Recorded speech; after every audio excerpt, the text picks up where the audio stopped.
Shalom saudara-saudara semua. Ya, shalom semuanya.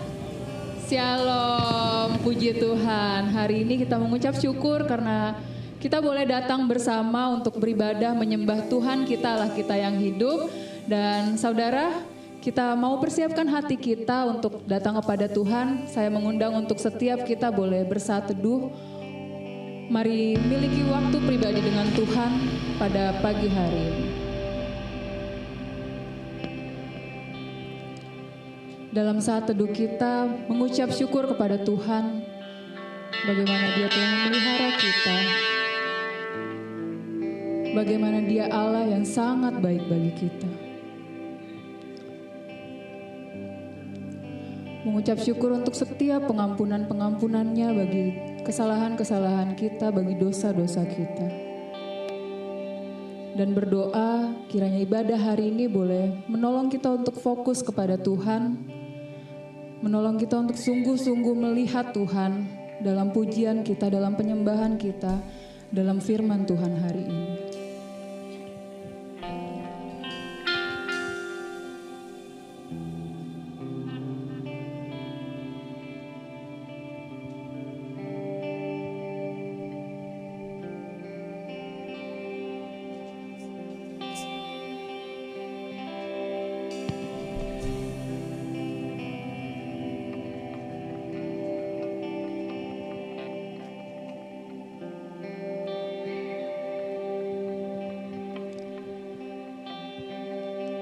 Tuhan yang baik, Allah yang baik, kami mengucap syukur untuk hari ini dalam sukacita kami, dalam puji-pujian kami, dalam penyembahan kami. Sungguh Tuhan, kami mau fokus kepada Engkau, kami mau memuliakan nama-Mu, kami mau mengagungkan nama-Mu yang tinggi Tuhan. Dan kiranya Tuhan memberkati setiap rangkaian ibadah pada hari ini, dalam penyembahan kami, dalam pendengaran kami akan firman Tuhan. Kiranya Tuhan berkenan atas kami, kiranya Tuhan kehidupan kami memuliakan nama Tuhan. Terima kasih ya Bapa, kami menyerahkan ibadah hari ini ke dalam tangan Tuhan untuk kemuliaan nama Tuhan. Hanya di dalam nama Tuhan Yesus Kristus. Haleluya, amin. Saudara dipersilakan bangkit berdiri. Muliakanlah Tuhan bersama-sama dengan aku. Marilah kita bersama-sama memasyurkan namanya. Kita baca ayat ini bersama-sama. Hatiku siap ya Allah, hatiku siap, aku mau menyanyi, aku mau bermazmur. Sekali lagi kita nyatakan ya, hatiku siap ya Allah, hatiku siap, aku mau menyanyi, aku mau bermazmur. Haleluya. Mari saudara, kita serukan namanya Yesus Tuhan Raja. Serukan namanya Yesus Tuhan Raja. Segala kuasa tunduk dalam namanya. Amin. Dia luar biasa, luar biasa, perkasa mulia. Yesus nama di atas nama. Amin. Serukan namanya. Kita mau nyatakan bahwa Tuhan kita maha besar, Tuhan kita maha kuasa. Amin saudara. Amin.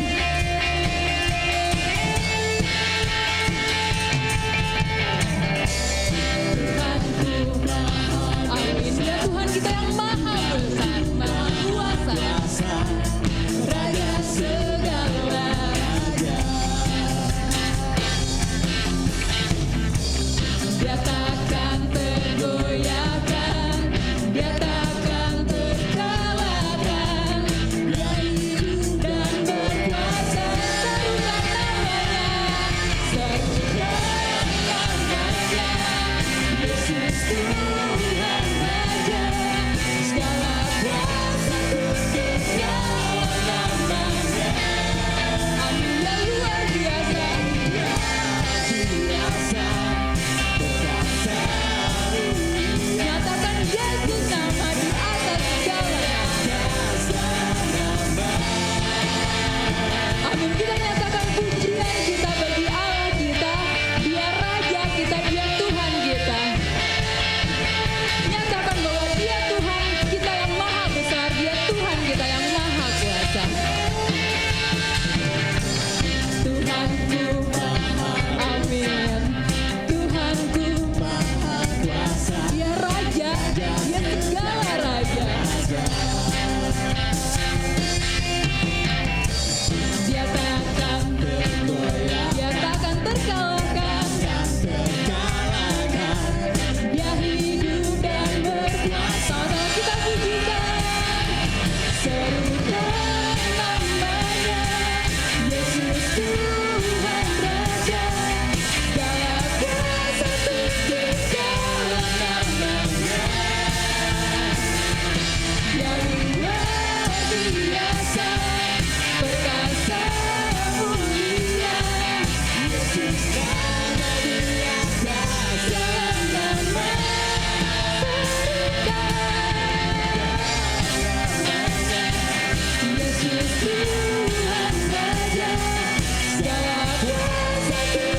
Yesus Tuhan Raja, segala kuasa tunduk dalam namanya. Dia luar biasa, perkasa mulia. Yesus. Amin Tuhan, namamu di atas segala nama. Karena itu kami serukan namanya. Yesus Tuhan Raja, segala kuasa tunduk dalam namanya. Dia luar biasa, Dia perkasa, Dia mulia Tuhan kita. Yesus nama Dia kuasa, Yesus nama, Yesus nama Dia kuasa. Teman-teman kita mau nyatakan Yesus nama, Yesus nama Dia kuasa. Beri kemuliaan bagi nama Tuhan kita Yesus Kristus. Dia nama di atas segala nama, Raja di atas segala raja.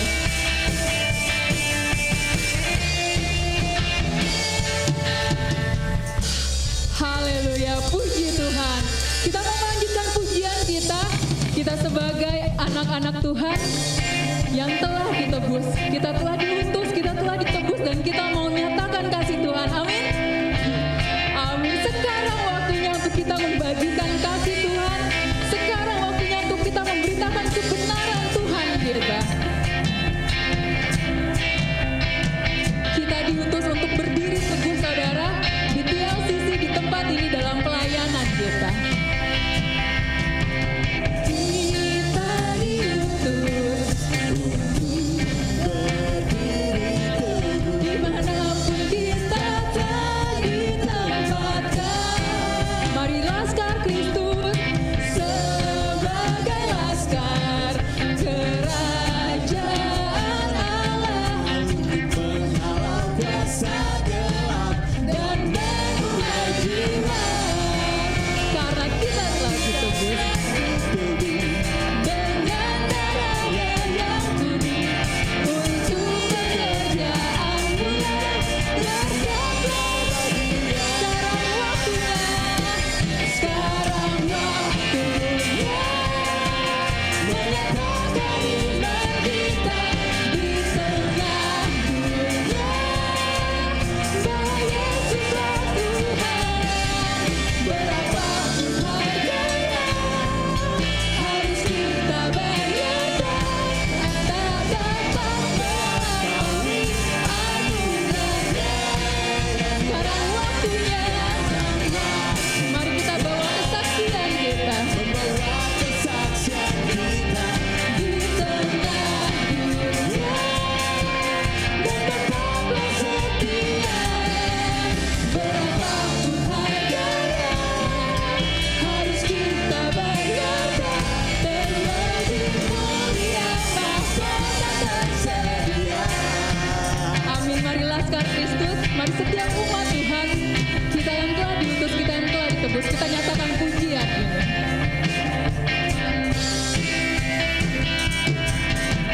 Kita diutus untuk berdiri teguh Kita telah ditempatkan. di TLCC ya. Sebagai laskar kerajaan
Ya Tuhan, Raja kita yang paling tinggi, yang paling layak mendapatkan pengagungan kita. Dia yang paling layak mendapatkan sorak-sorai kita. Tinggikan nama Tuhan, saudara. Agungkan namanya. Dia Tuhan kita, dia Raja kita.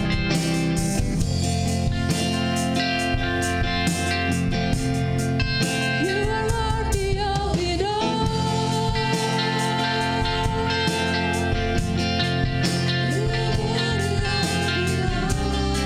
Nyanyikan, nyatakan Engkau Tuhan yang layak. Engkau Tuhan yang layak, Engkau Tuhan yang tinggi.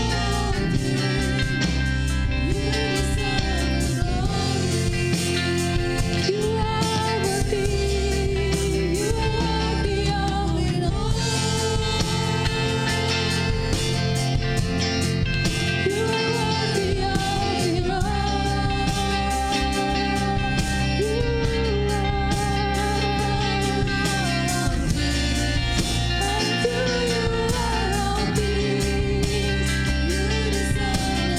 Naikkan, tinggikan Tuhan, naikkan pujian bagi Tuhan.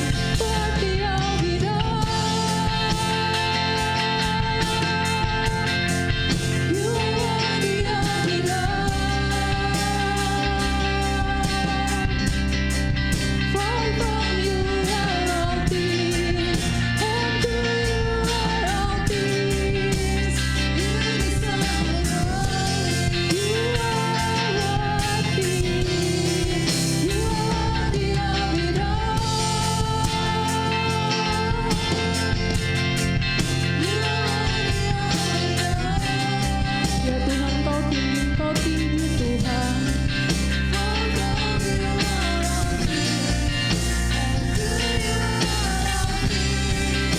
Kami sembah Kau Tuhan, I exalt Thee. I exalt Thee. I exalt Thee. Yes, we exalt You, Lord.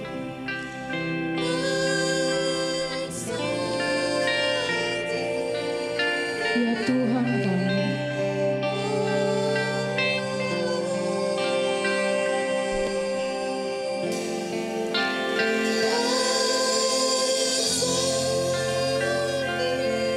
Ini pujian kami Tuhan. Ini suara kami mengagungkan nama-Mu ya Tuhan.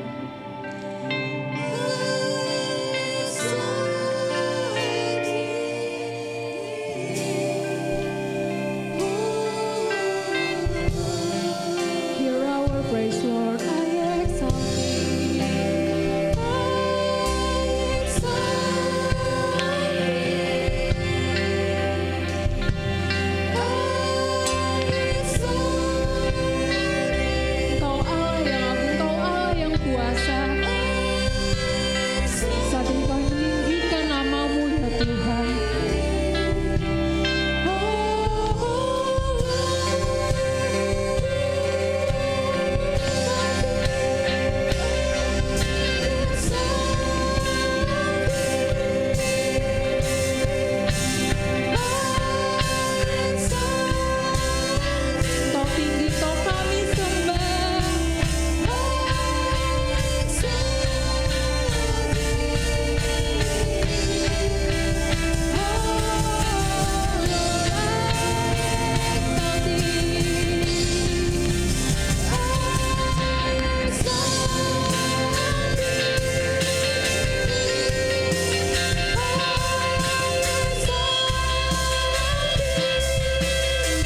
setiap pagi, setiap malam.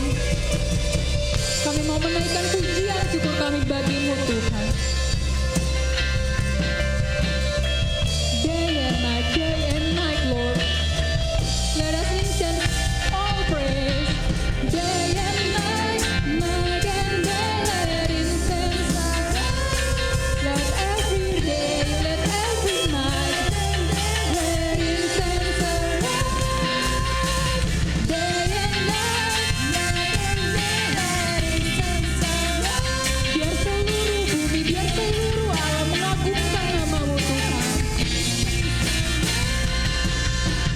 Day and night let incense arise. Day and night and day, let incense arise. Day and night and day, let incense arise. Day and night, You are worthy, You are worthy of it all. You are worthy of it all, Jesus. Yes, You are Lord. You deserve the glory. You are worthy. You are worthy of it all. Dengar pujian kami Tuhan. Dengar pengagungan kami akan nama-Mu ya Tuhan.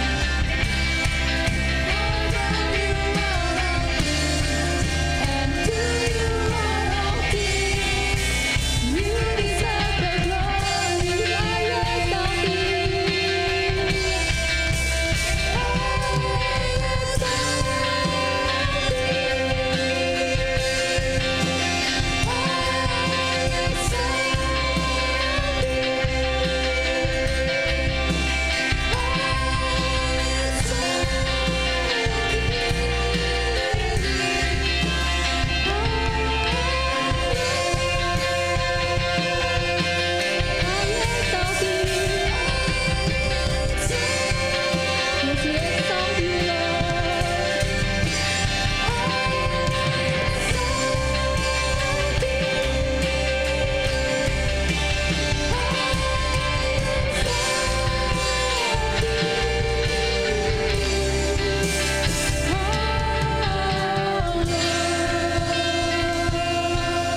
Benar Tuhan, Engkau yang besar, Engkau yang tinggi Tuhan, Engkau yang mulia.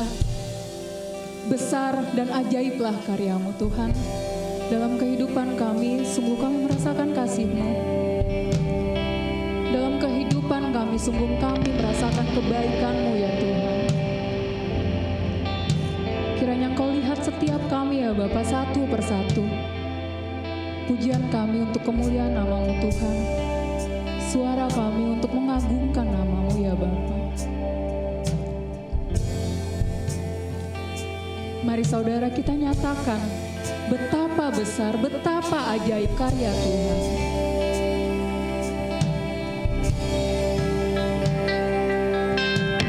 Besar dan ajaiblah karya-Mu.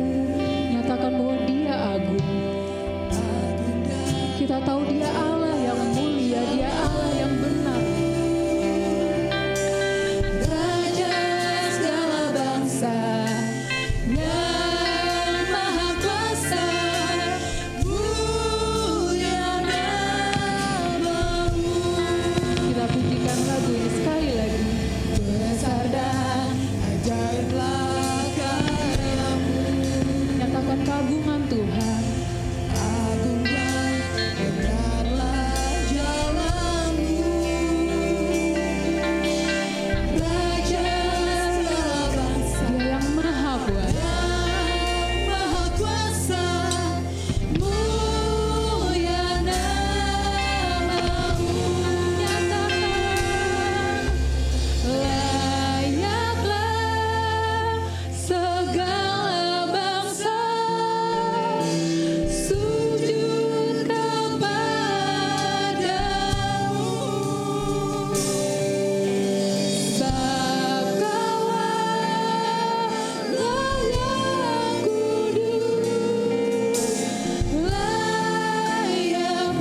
kita mau nyatakan besar dan ajaib karya.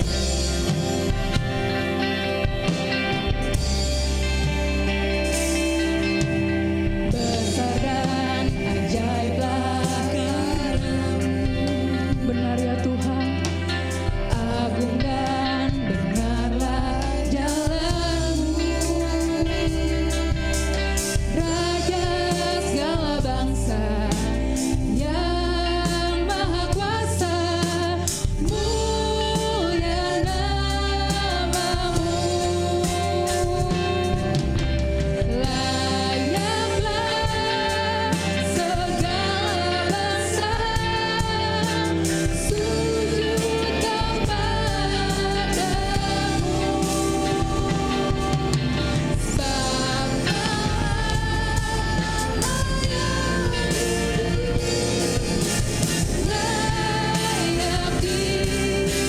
Kami naikkan pujian kami.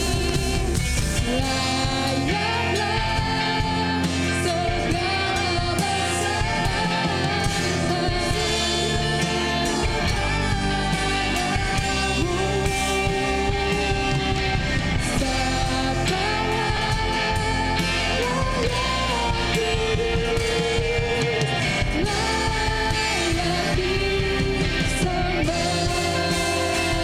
ini pujian kami Tuhan. Engkau Allah yang layak, Engkau Allah yang mulia. Karena itu kami mau nyatakan Engkau layak Tuhan. Engkau layak kami sembah, Engkau layak kami tinggikan. Sama-sama kita pujikan, layaklah segala bangsa.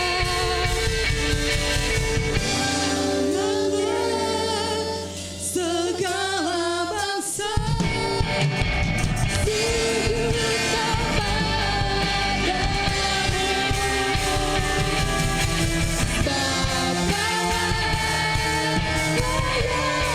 layak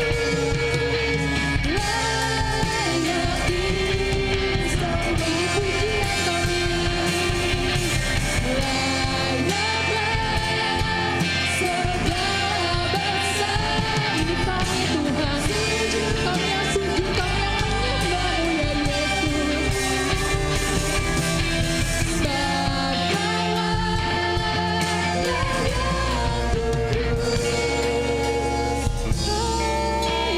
disembah. Sebab Kau Allah yang kudus, Kau layak kudus,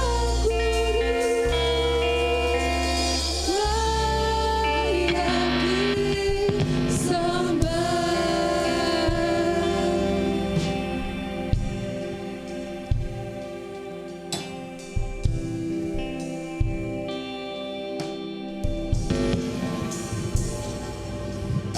Bapa yang bertahta di kerajaan surga, yang kami sembah di dalam nama Putra-Mu yang tunggal, Tuhan kami Yesus Kristus.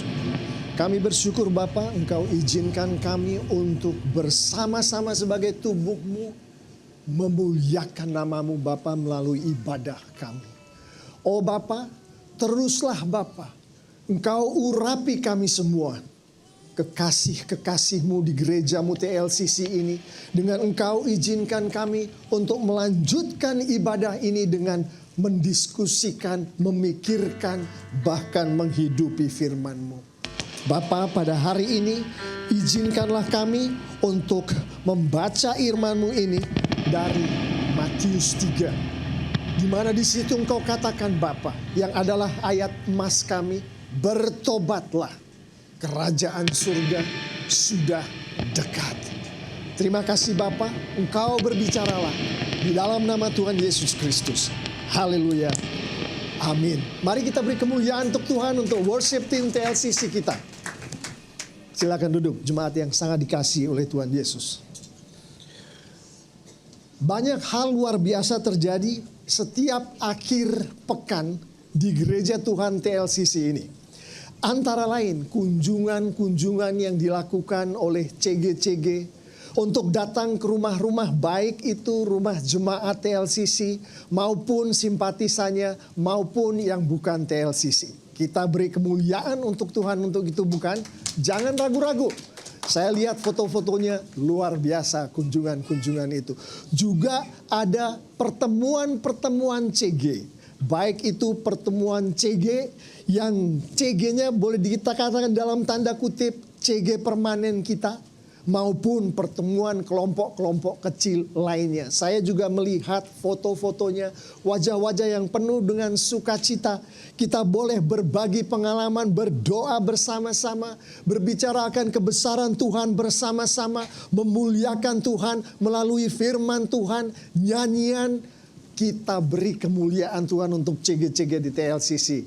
Jangan ragu-ragu, beri kemuliaan untuk Tuhan, luar biasa. Kalau saya lihat foto-foto ya, wajah-wajah yang ada di foto-foto itu, wajah yang tersenyum, yang penuh sukacita, dengan sangat bersemangat saya bisa katakan bahwa jemaat-jemaat Tuhan ini, kekasih-kekasih Tuhan Yesus ini mengerti betul apa itu Tuhan Yesus, siapa Dia, bagaimana Dia. Dan di dalam konteks khotbah hari ini, Tuhan Yesus sendiri berkata di Matius 4 ayat 17 mengenai kerajaannya, yaitu kerajaan surga. Dengan begitu, pengertian yang benar akan kerajaan surga, yang kata lainnya adalah kerajaan Allah, kerajaannya Tuhan Yesus, kerajaannya Tuhan sama saja. Hanya dikatakan berbeda di setiap buku, di setiap ada 4 Injil, setiap Injil perbedaan perkataan, tapi mengacu ke hal yang sama. Bapak, Ibu, saudara-saudari, adik-adik yang sangat dikasihi oleh Tuhan Yesus.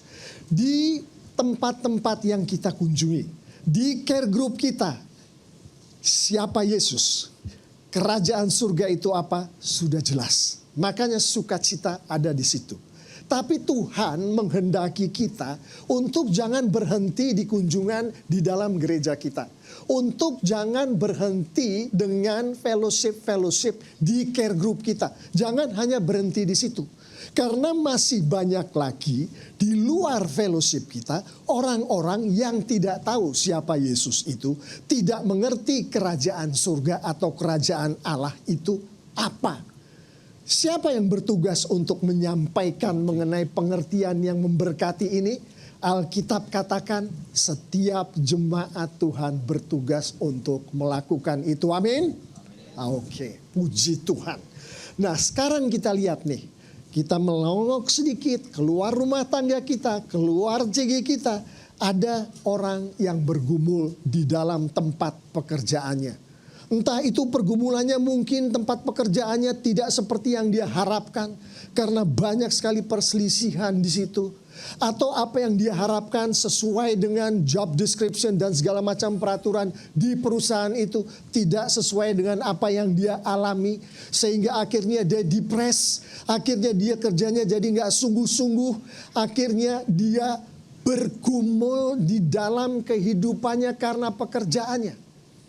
Orang yang seperti itu, kalau kita berbicara mengenai Yesus atau mengenai kerajaan surga, dia pikir kerajaan surga itu hanya ada di dalam Alkitab, bukan di dalam kenyataan hidup. Bukan, dia pikir itu hanya konsep, hanya semacam doktrin yang ada di dalam Alkitab. Dia tidak memikirkan bahwa kenyataan hidup dia adalah bagian dari kerajaan surga. Ada lain lagi, keluarga kita lihat yang baru saja mengalami kedukaan. Mungkin ada saudaranya yang sakit, bahkan sakit parah. Mungkin ada saudaranya yang baru saja dipanggil oleh Tuhan, bahkan saudaranya ini adalah orang yang sangat dicintai. Si keluarga yang mengalami hal ini, dia bergumul setengah mati. Karena ditinggalkan oleh orang yang dia cintai itu. Sehingga orang itu tidak lagi bersama-sama dengan si orang yang bersangkutan. Orang yang seperti ini kalau kita tanyakan mengenai kerajaan surga. Kalau dia mengerti, kemungkinan besar mereka nggak mengerti. Kalau mengerti pun, apa yang mereka mengerti tentang kerajaan surga hanya adalah sebatas kehidupan di dunia. Tidak masuk ke kehidupan yang setelah di dunia. Dia pikir kerajaan surga itu adalah apa yang bisa kita lihat. Kalau enggak kita lihat, maka itu sudah bukan di teritori kerajaan surga. Nah, orang seperti ini dia akan sedih, akan depres pada saat dia kehilangan orang yang dicintainya. Dan terus kita tanyakan kepada yang bersangkutan, mungkin dengan penjelasan yang lebih agak jauh. Kemudian kita sampaikan, Bapak atau Ibu atau Dek atau Nak, kerajaan surga itu adalah apa yang kita bisa lihat maupun apa yang tidak bisa kita lihat. Kerajaan surga itu apa yang ada di dunia maupun yang setelah ada di dunia. Artinya kerajaan surga itu adalah seluruh kehidupan kita. Kuncinya di mana? Nama kerajaan itu menunjukkan ada rajanya. Betul kan? Makanya dibilang kerajaan. Makanya dibilang kerajaan surga, kerajaan Allah, kerajaan Kristus. Ada yang jadi raja. Yang jadi raja adalah Tuhan. Di depan mata kita yang jadi raja adalah Tuhan Yesus. Seorang yang depres karena pekerjaannya. Dia pikir bahwa yang namanya kerajaan surga hidup hanya di gereja, di dalam persekutuan orang-orang percaya. Dia pikir Tuhan Yesus tidak berkuasa di dalam pekerjaan di tempat dia bekerja. Salah bukan? Dia pikir kalau di gereja, nah ini baru Tuhan berkuasa atas kehidupan saya. Tapi di tempat bekerja dia nggak bisa apa-apa. Kalau saya lagi sakit, dia kagak bisa apa-apa. Karena dia hanya berkuasa di realita yang adalah apa yang ada di hadapan kita. Termasuk kalau orang yang saya cintai meninggalkan dunia ini, meninggalkan saya, udah habis. Tidak ada yang bisa saya lakukan lagi terhadap orang itu. Betul, tidak ada. Tapi si raja dari kerajaan surga ini berkuasa atas kehidupan setelah kehidupan kita ini. Jadi kalau dia, Yesus melalui firman Tuhan katakan bahwa si orang ini hidup berbahagia bersama aku di rumah Bapakku, itu adalah kenyataan hidup dari kita semua, dari orang-orangnya Tuhan. Jadi kita melihat di care group kita melihat orang-orang yang kita kunjungi. Mereka sukacita, mereka ngerti bahwa kehidupan mereka, baik yang bisa mereka lihat maupun tidak mereka lihat, baik yang di gereja maupun yang di luar gereja, baik yang saat ini maupun setelah kehidupan, dikuasai oleh si raja dari kerajaan surga ini, yaitu Yesus Kristus. Dan dia, si penguasa ini adalah Tuhan yang menguasai hati, pikiran, dan dia sangat sayang kepada kita semua. Dia tidak mungkin seperti dijanjikan oleh Alkitab membuat kita bersusah hati, dalam arti kata bergumul yang tidak bisa diatasi oleh umatnya. Jadi pengertian yang benar akan kerajaan surga menentukan kualitas dari kehidupan kita sebagai anggota jemaat Tuhan. Saya tidak tahu orang-orang luar itu katakan apa mengenai kerajaan surga, mengenai Yesus. Tapi kita di TLCC yang kita imani adalah si raja dari kerajaan surga kita, si raja dari kerajaan Allah kita, si raja dari kerajaan Kristus adalah raja yang berkuasa atas segala-galanya, kehidupan, kematian, di bawah laut, di atas langit, di seluruh dunia, di tempat kerja, di keluarga kita, di tempat kita bersosialisasi, di sekolah kita, dimanapun kita berada, si raja kerajaan surga ini berkuasa dengan penuh. Amin. Mari kita beri kemuliaan untuk Tuhan. Itulah raja kita, itulah kerajaan surga di mana Tuhan menempatkan kita. Nas kita yaitu dari Matius 3 yang adalah ayat yang pertama, Rasul Yohanes Pembaptis yang mengatakan. Di ayat 2 Rasul Yohanes Pembaptis, mereka katakan Yohanes Pembaptis saja mengatakan bertobatlah sebab kerajaan surga sudah dekat. Ada kata kerajaan surga di situ. Di ayat 17 dari pasal 4 Matius, Tuhan Yesus sendiri yang berkata, bertobatlah sebab kerajaan surga sudah dekat. Pernyataan yang sama antara Yohanes dan Yesus. Perbedaannya adalah bahwa pada saat Yohanes berbicara, dia berbicara akan kenyataan di luar dirinya, yaitu tentang pribadi yang bukan dia. Dan kerajaan surga yang dia bicarakan di sini, dia tidak berkuasa di atasnya. Namun pada saat Yesus berbicara mengenai kerajaan surga, dia berbicara tentang si raja itu sendiri, yaitu dia, Mesias, Yesus Kristus. Dan Yesus mengatakan bahwa kerajaan surga ini, aku yang memerintah. Semua kenyataan yang ada di dalam kerajaan surga ini, aku yang menentukan. Tidak ada kekuatan lain di luar aku. Jadi untuk gampangnya, Bapak Ibu, saudara-saudari, adik-adik yang sangat disayangi oleh Tuhan Yesus. Apa itu kerajaan surga untuk kita bawa dari hari ke hari? Kerajaan surga adalah suatu kenyataan. Baik hidup maupun mati. Baik nyata maupun nyata yang saya maksud bisa dilihat mata atau tidak dilihat mata. Yaitu suatu kenyataan di mana Yesuslah yang di dalam kontrol. Bukan kita, bukan jemaat TLCC, bukan pendeta TLCC, bukan guru sekolah minggu di TLCC, bukan care group yang ada di TLCC, tapi Dia. Dan itu adalah kenyataan, artinya kita sungguh-sungguh hidup di dalam kerajaan surga ini. Jadi kalau ada di antara kita yang tidak bisa menerangkan kepada orang-orang yang Tuhan bawa di dalam kehidupan kita dan belum kenal Tuhan Yesus, atau sudah kenal, sudah di dalam gereja, tapi dia masih bergumul mati-matian tanpa ada akhir. Kalau ada saudaranya yang meninggal, kalau dia sedang sakit, kalau dia sedang dirundung kerugian atau kemalangan, maka kita dengan penuh doa bersama-sama dengan kelompok kita, jangkau itu orang dan jelaskan kepadanya apa yang sedang kita dengar sekarang dari firman Tuhan. Berapa di antara kita yang punya teman-teman seperti itu? Saya tahu banyak sekali. Apa pemecahan kita pada saat orang-orang seperti itu dibawa oleh Tuhan di dalam kehidupan kita? Kita akan memberikan kata-kata yang menyemangati mereka, bukan? Mengangkat mereka. Membuat mereka, oh saya nggak perlu khawatir dengan ini.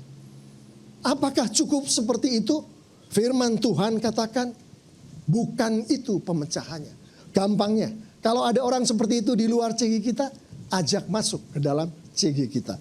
Kalau ada orang seperti itu di luar gereja kita, datangin dia, bawa ke dalam gereja kita. Sehingga setelah masuk ke dalam gereja kita, tentunya kita terangkan kepada mereka. Nanti akan dengarkan nih pembahasan firman Tuhan, khotbah, bahkan di dalam kelompok-kelompok kecil di mana Tuhan adalah rajanya, Tuhan Yesus adalah rajanya. Dan saat Anda masuk, Anda berada di dalam kerajaan surga, yaitu kenyataan di mana Jesus is in control.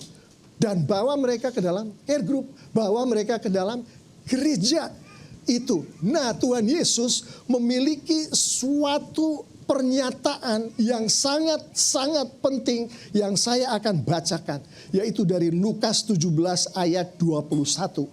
Kalian tidak dapat mengatakan kerajaan Allah dimulai di tempat ini atau di tempat itu.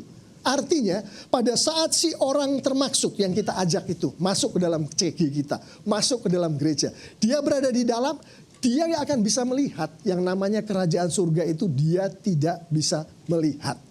Namun kita orang-orang yang sudah kenal dengan Tuhan Yesus katakan, ini ayatnya ayat 21 pasal 17 Lukas.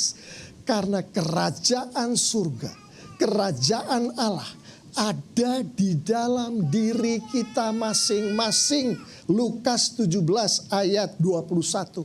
Artinya pada saat kita terima Tuhan Yesus sebagai Tuhan dan Juru Selamat, Roh Kudus Tuhan ada di dalam kita. Yesus yang ada Raja itu ada di dalam kita. Kerajaan surga itu senyata-nyatanya adalah kehidupan kita. Bukan di luar, bukan di mana-mana. Ada bersama kita.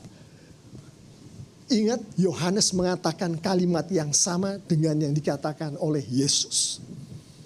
Yang paling menonjol, yang banyak dibicarakan adalah frasa pertamanya.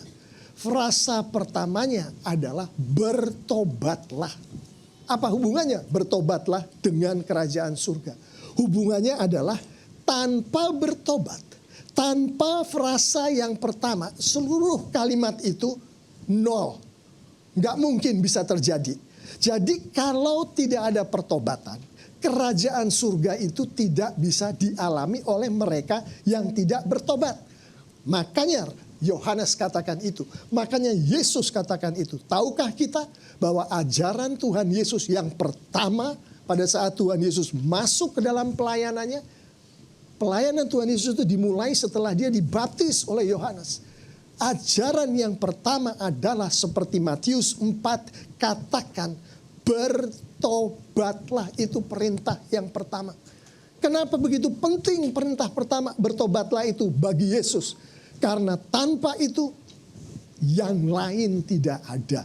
Tidak ada orang yang tidak bertobat kemudian kenal Tuhan Yesus dan Tuhan Yesus membawa dia ke dalam kerajaannya. Nggak ada. Syaratnya adalah bertobatlah. Oh, bukannya dikatakan bahwa itu ada di dalam diri kita. Yesus ada di dalam diri kita. Saya sudah datang ke gereja, saya melayani, saya ada di care group, saya ada di sekolah minggu. Banyak loh Bapak Ibu, kemarin kita bicarakan di care group. Orang yang ada di gereja, orang yang datang ke care group, baca firman Tuhan tiap hari. Dia tahu isinya tapi dia nggak bersungguh-sungguh bertobat. Dia cuma tahu doang. Tapi tetap melakukan kesalahan-kesalahan yang dia lakukan di dalam kehidupan lama mereka. Tetap dilakukan. Dia tahu itu salah. Dia tahu Tuhan tidak berkenan. Dia tahu bahwa itu menyebabkan dia bukan bagian dari kerajaan surga yang sesungguhnya. Tapi tetap dia lakukan. Coba kita pikirkan deh. Di keluarga kita aja deh. Atau bahkan kita sendiri. Berapa di antara kita yang tahu firman Tuhan katakan apa. Tapi kita lakukan apa yang firman Tuhan itu katakan jangan lakukan. Juga sebaliknya. Kita tahu firman Tuhan katakan, kamu harus lakukan. Tapi kita tidak melakukannya. Coba berapa di antara kita yang pernah mengalami itu atau itu dialami di keluarga kita atau di tempat kita bekerja, di tempat kita bersosialisasi? Jawabannya adalah banyak. Makanya Tuhan Yesus katakan, bertobatlah. Apa yang diimplikasikan atau tersirat dari perkataan bertobat itu? Yang paling penting adalah kamu bersalah besar kepadaku karena kamu tidak tahu bahwa aku ada di dalam kamu. Artinya kamu tidak sadar bahwa kerajaan surga itu termasuk hidup kamu. Makanya hidup kamu ngaco.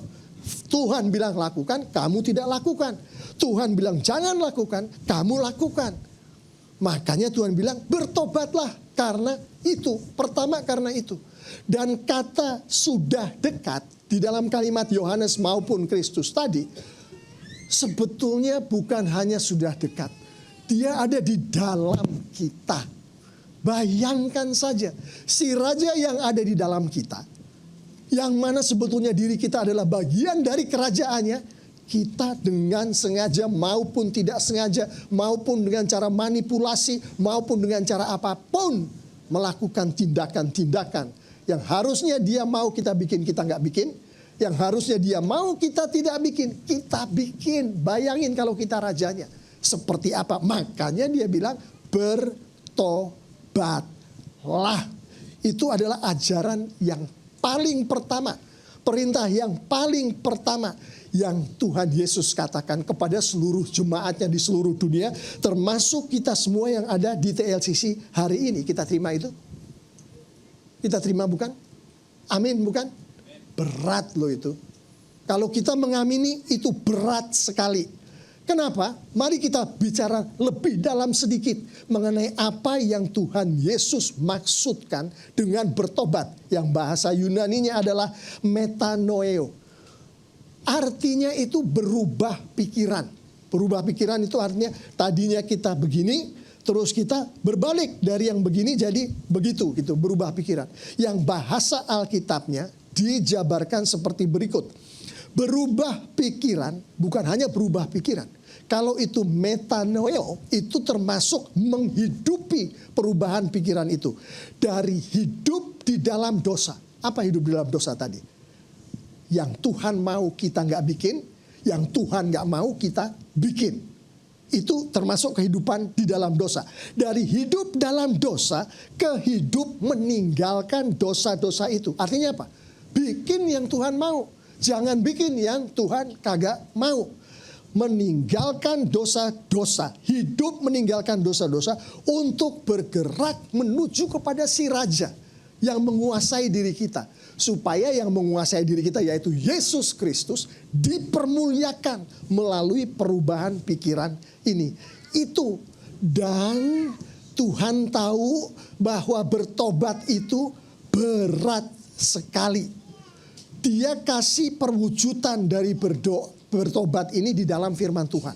Pertama, yang paling jelas, orang yang sudah bertobat tidak lagi melakukan tindakan-tindakan di dalam kehidupan dia yang tidak mematuhi firman Tuhan. Orang yang bertobat dia taat pada firman Tuhan.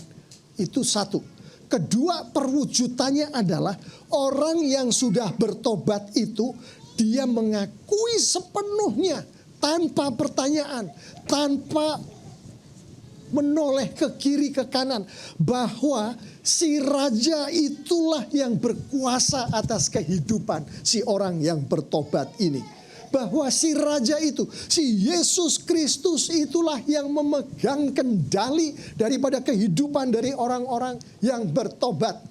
Kita lihat, banyak sekali orang bilang saya sudah bertobat kok. Saya dengan istri saya ada masalah. Ini kesaksian dari salah satu orang yang saya temuin. Bukan di gereja kita ya, bukan. Saya dengan istri saya udah ada masalah nih. Saya sudah bertobat, minta maaf pada Tuhan. Minta maaf pada Tuhan. Saya perbaiki kesalahan-kesalahan yang saya lakukan kepada istri saya. Tapi di dalam kehidupan saya, pada saat saya melihat istri saya, yang terlihat adalah diri saya sendiri.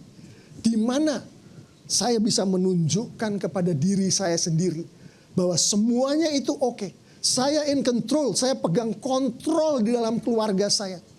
Bahwa apa yang kemudian terjadi adalah untuk kenyamanan saya sendiri. Dia tidak pikirkan istrinya, rumah tangganya, keluarganya. Itukah bertobat? Tuhan katakan pada saat seseorang bertobat dengan sungguh-sungguh, pengendali hidupnya.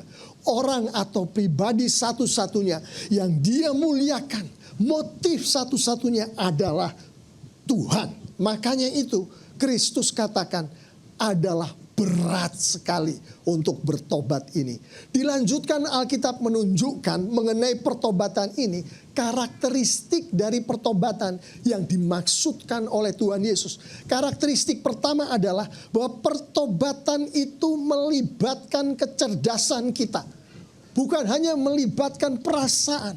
Tapi kalau orang bicara mengenai agama, orang berbicara mengenai kepercayaan, mereka pikir gak ada hubungannya dengan otak. Mereka pikir hubungannya dengan yang lain-lain. Firman Tuhan dengan jelas katakan bahwa pertobatan melibatkan kecerdasan. Tidak ada pertobatan di mana si orang yang bertobat itu tidak menyadari secara logis bahwa dia berdosa. Kalau dia tidak secara sadar mengetahui bahwa dia berdosa, dia secara sadar mengetahui bahwa Tuhan sedang dia salahi. Tuhan sedang dia hina. Karena Tuhan maunya begini, saya bikin begini. Tuhan tidak mau begini, saya malah justru melakukan yang ini. Kalau dia nggak sadar berdasarkan otaknya, maka pertobatan yang dia katakan itu bukan pertobatan yang sungguh-sungguh, harus secara sadar. Dia harus mengakui bahwa dia berdosa.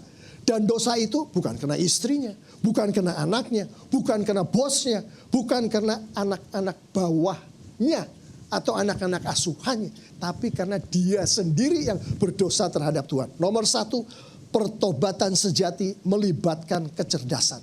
Nomor 2, Alkitab mengatakan pertobatan sejati melibatkan emosi. Tadi kita katakan perasaan, ini beda, ini emosi. Yang mana emosi ini diberkatkan oleh Tuhan sama dengan kecerdasan kepada seluruh umatnya. Perwujudannya gimana?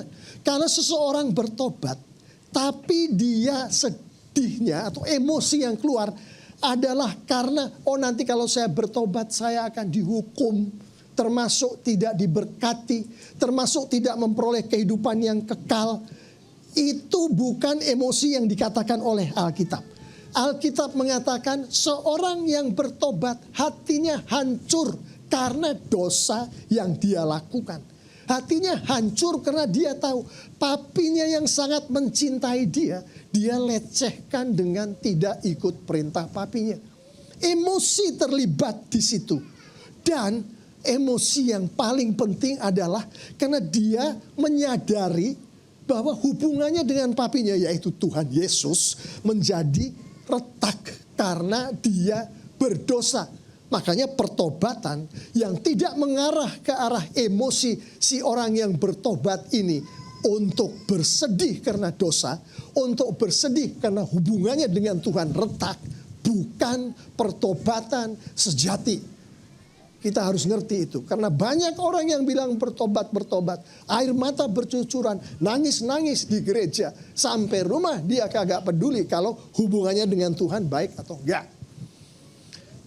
Yang ketiga, firman Tuhan katakan bahwa pertobatan melibatkan, bahasa Indonesia kerennya adalah tekad, kemauan, melibatkan tekad. Tekad apa? Tekad untuk meninggalkan apa yang Tuhan tidak suka. Tekad untuk Tuhan. Tekad untuk menjauhi larangan-larangan Tuhan. Melibatkan tekad. Tekad itu datangnya dari mana? Dari Tuhan. Siapa yang menghidupi tekad itu? Manusia. Tuhan memberkatkan itu tekad. Tapi manusia yang menghidupi. Kalau Tuhan katakan, jangan bersaksi dosa, jangan bersaksi dusta, maka untuk kita menghidupi jangan bersaksi dusta, kita harus bertekad untuk menghidupinya, bukan? Tekadnya Tuhan yang memberikan. Nanti yang melakukannya adalah Roh Kudus. Namun kita yang bertekad, namun kita yang nantinya tidak berdusta. Jadi jelas Tuhan apa, peranannya apa, peranan kita apa. Tanpa tekad, tanpa kemauan yang datangnya dari Tuhan, tidak ada pertobatan yang sungguh-sungguh. Suami, Anda lihat istri Anda. Istri, Anda lihat suami Anda. Mereka mungkin bertobat atas kesalahan yang mereka bikin. Tapi kalau kita tidak melihat tekad dari orang-orang yang kita cintai ini, maka sampaikanlah firman Tuhan ini. Sampaikanlah bahwa tekad itu harus terwujud di dalam kehidupan. Harus kelihatan, harus nyata di dalam kehidupan. Satu karakteristik lagi mengenai pertobatan. Sehingga Yesus katakan itu sebagai perintahnya yang pertama di dalam Injil. Pertobatan bukanlah tindakan yang dilakukan satu kali saja. Bahasa Yunaninya tadi ada di dalam bahasa itu adalah sesuatu yang terjadi terus menerus. Berulang-ulang terjadi. Kenapa Tuhan Yesus katakan itu di dalam bahasa aslinya? Karena firman Tuhan sendiri katakan, tidak ada di antara kita yang bebas dosa. Meskipun kita sudah ke gereja, meskipun kita sudah kenal Tuhan Yesus, meskipun kita memberikan perpuluhan, meskipun kita melayani, kitab Roma tetap mengatakan kita semua berdosa, kita sudah jauh dari kemuliaan Tuhan. Itulah sebabnya di dalam firman Tuhan dikatakan pertobatan sejati tidak dilakukan satu kali saja. Tidak dilakukan hanya pada saat kita terima Tuhan Yesus, kan harus bertobat. Udah, pokoknya saya udah bertobat, saya udah terima, saya udah diselamatkan. Kalau kita berpikir seperti itu, maka keselamatan kita itu belum keselamatan seperti yang dibilang oleh Alkitab.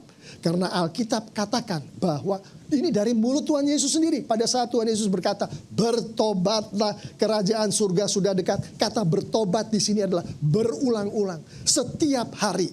Jadi karena kita tidak bisa lepas dari bergumul, melawan dosa, kita kadang-kadang jatuh, kadang-kadang jatuh, kadang-kadang jatuh, kadang-kadang jatuh, artinya sering kali jatuh. Maka bertobatnya itu adalah setiap kita berdosa, setiap kita jatuh, bertobatlah. Itu yang dikatakan oleh firman Tuhan. Dan Matius 3 ayat 8, nas kita dengan jelas mengatakan, ada bukti dari pertobatan ini. Buktinya ada, saya bacakan nih. Jadi hasilkanlah buah yang sesuai dengan pertobatan. Tuhan yang memberkatkan pertobatan. Dia yang memberikan kemauan. Tapi kita manusia adalah yang bertekad. Kita yang kemudian melakukannya di dalam kehidupan kita. Kan kita perlu lihat apa yang kita lakukan ini sesuai nggak dengan apa yang Tuhan mau. Dia kasih petunjuknya di Matius 3 ayat 8. Buahmu di mana? Buahmu itulah yang membuktikan bahwa pertobatanmu itu adalah sungguh-sungguh seperti yang Tuhan kehendaki. Saya ambil contoh yang paling gampang. Keluarga punya anak, anaknya tergila-gila sama HP. Sound familiar? Anak-anaknya pada main video game, pada main ini segala macam, ya kan? Itu yang dimaui Tuhan dengan anak-anak kita diperlengkapi dengan HP. Apakah itu yang dimaui oleh Tuhan pada Tuhan memberkatkan suatu keluarga dengan teknologi modern supaya kita jauh dari Tuhan? Jelas-jelasan bukan.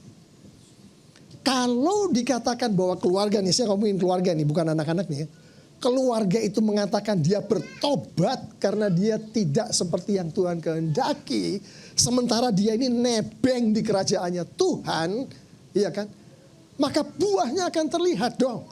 Mungkin si orang tua ini mengatur nih penggunaan HP yang dilakukan oleh anaknya. Mungkin si orang tua ini mengatur kapan anaknya ini boleh pegang HP, iya kan? Ini saya ngomong contohnya yang gampang HP. Tapi buahnya itu harus kelihatan. Karena itulah yang dikatakan oleh firman Tuhan. Saya mau menutupnya dengan ini.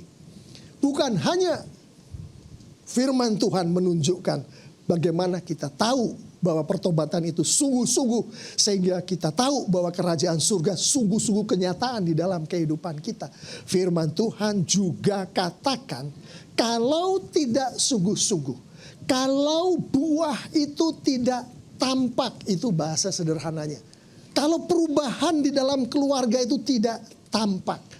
Maka Matius 3 ayat 12 saya akan bacakan. Ini keras sekali peringatan dari Tuhan. Alat penampi sudah di tangannya. Di tangan Tuhan. Di tangan si Raja Kerajaan Surga. Di tangan orang yang menguasai kita, yaitu Tuhan sendiri. Alat penampi sudah di tangannya. Ia akan membersihkan tempat pengirikannya dan mengumpulkan gandumnya ke dalam lumbung. Ini yang berbuah-buah itu akibat pertobatan, akibat menyadari kerajaan surga adalah kehidupan dia. Dikumpulkan oleh Tuhan di lumbung. Dan yang tidak, yang di luar itu akan dibakarnya dalam api yang tidak terpadamkan. Akan dibakarnya dalam api yang tidak terpadamkan. Matius 3 ayat 12. Jemaat Tuhan yang sangat dikasihi oleh Tuhan Yesus, mari kita bangkit berdiri. Kita akan sambut firman Tuhan ini.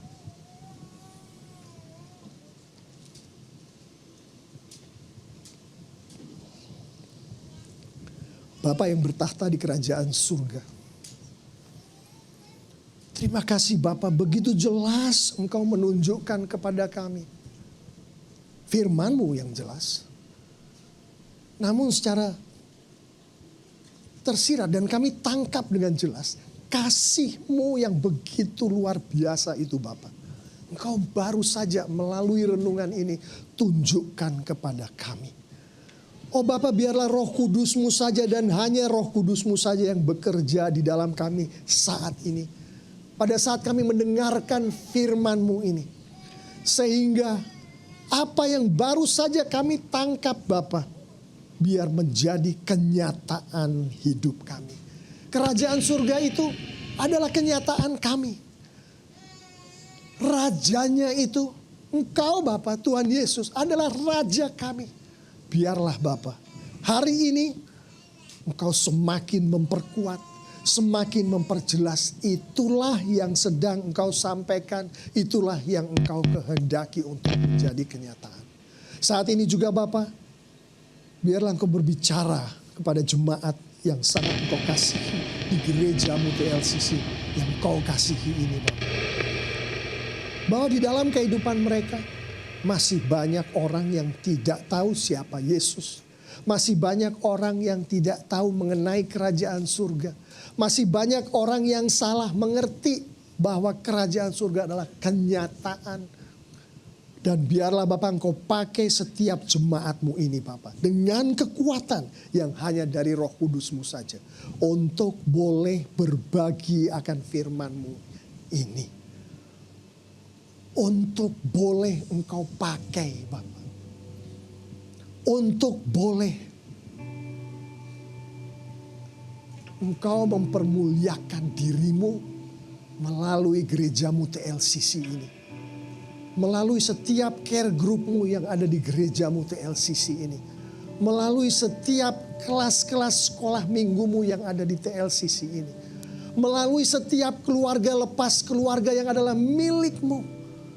Keluarga yang mengetahui dengan pasti bahwa kerajaan surga ada di dalam keluarga mereka. Dan Engkau, Yesus, Rajanya. Dan biarlah itu disebarkan ke banyak mungkin orang. Sebanyak mungkin Bapa. Pakai kami. Pakai kami Bapa. Mari jemaat kita tetap renungkan. Bagaimana Tuhan mempergunakan keluarga kita, mempergunakan gereja kita.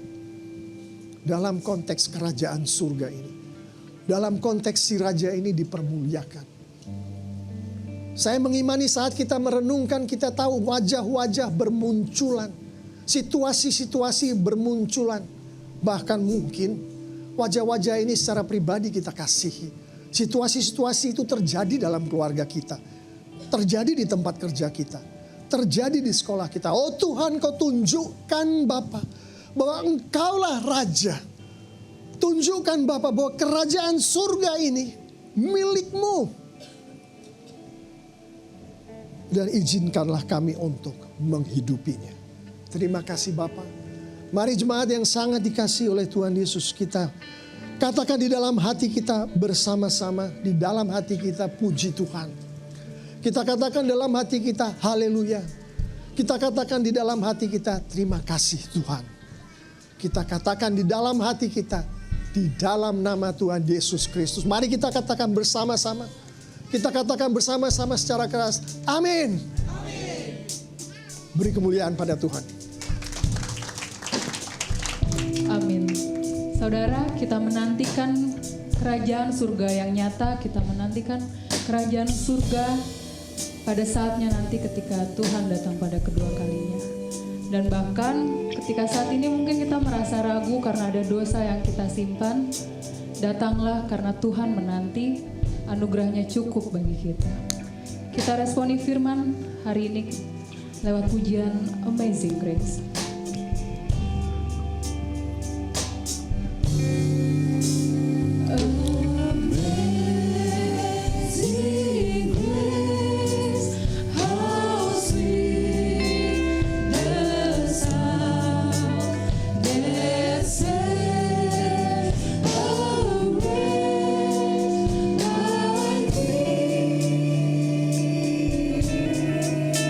I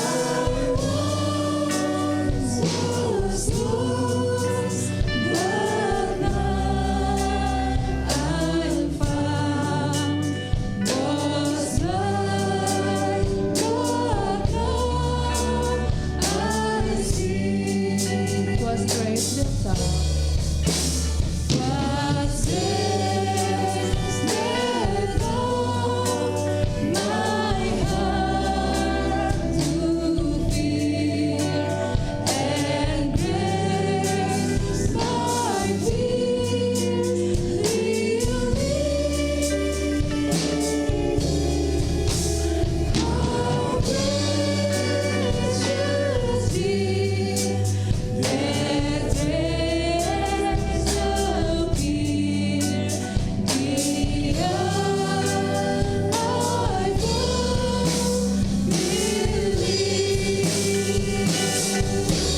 Kita merayakan pengampunan Tuhan.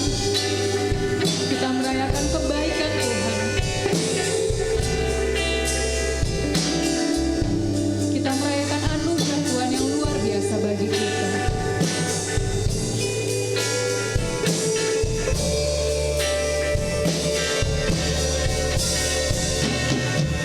Dia sungguh mengasihi kita, dia sungguh sayang sama kita.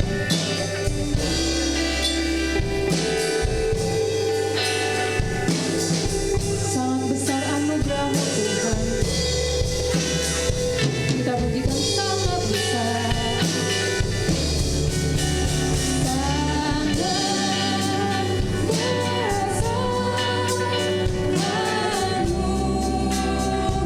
anugerahnya yang telah kami alami.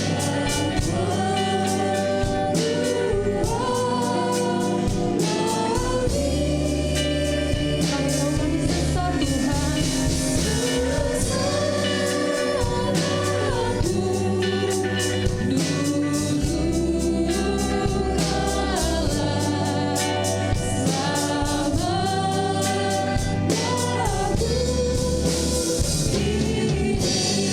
Oleh anugerah-Mu,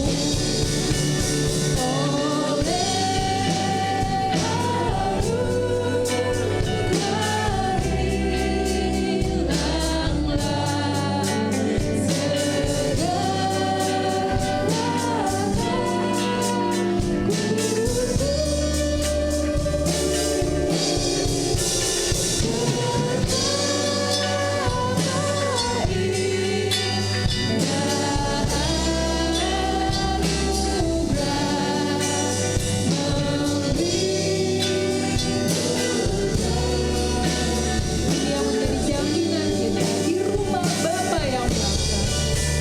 Di rumah Bapa yang bakar, dan berbagai surga yang berjuta tahun.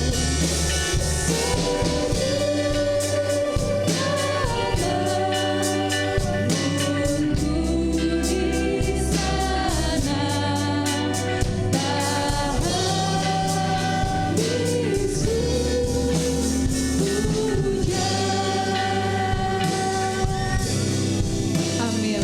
Sejuta tahun di sana tak habis kita puja Tuhan kita. Saudara dipersilakan.